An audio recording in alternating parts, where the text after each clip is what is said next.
लगातार हुई बारिश के बाद बुल्ढाना शहर के पेयजल आपूर्ति का प्रमुख स्रोत स्वर्गीय राम सिंह देव सिंह भोंडे सरकार जलाशय हेड़े गांव 100% भर गया है। जलाशय के पूर्ण क्षमता तक भरने के अवसर पर जल पूजन समारोह का आयोजन किया गया। इस अवसर पर बुल्ढाना विधानसभा क्षेत्र के विधायक संजय गायकवाड़ और बुल्ढाना नगर परिषद के नगराध्यक्ष पूजा संजय गायकवाड़ ने विधि विधान से पूजा अर्चना कर जल पूजन किया। कार्यक्रम में स्थानीय जनप्रतिनिधि, अधिकारी और बड़ी संख्या में नागरिक मौजूद रहे। जलाशय की पूरी तरह भर जाने से बुल्ढाना शहर की पेयजल व्यवस्था को मजबूती मिलने की उम्मीद जताई जा रही है। इस मौके पर उपस्थित लोगों ने इसे शहर के लिए संतोष और खुशी का क्षण बताया तथा जल संरक्षण के महत्व पर भी जोर दिया।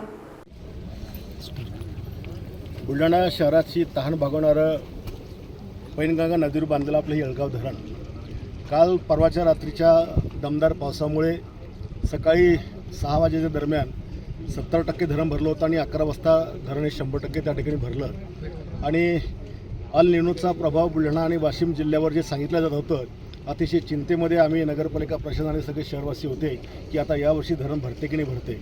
परंतु ईश्वराची कृपा झाली, बुलढाणेकरांची पुण्याही कामात आली आणि आज येळगाव डॅम या ठिकाणी पूर्ण क्षमतेने भरलेला आहे। परंतु आणखी संकट समोर असं आहे की आता या धरणावर 40 गावच्या नवीन योजना झालेल्या आहेत आणि त्या योजना जर सुरू झाल्या तर हे धरण फेब्रुवारीमध्येच याचं पाणी संपण्याची शक्यता आहे। एखाद्या वेळेला खडकपुराचं पाणी, ती खडकपुराची योजना ही खूप खर्चिक आहे आणि म्हणून ती योजना शहराची ताण भागवेल, पण आजूबाजूच्या 40 गावांची ताण कोण भागवणार आहे।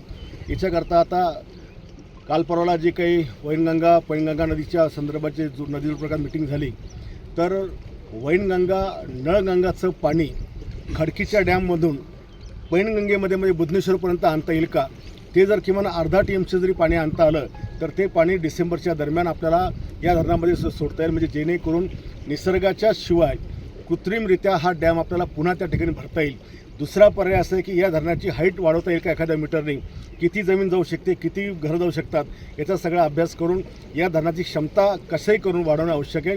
अन्यथा खूप मोठ्या संकटाला आम्हाला सामोरं जावं लागणार आहे।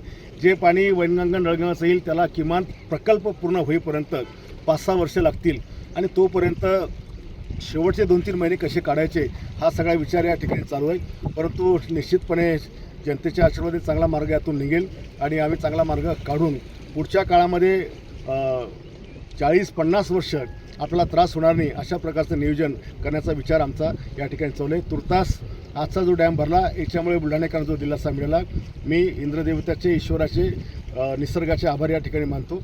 धन्यवाद।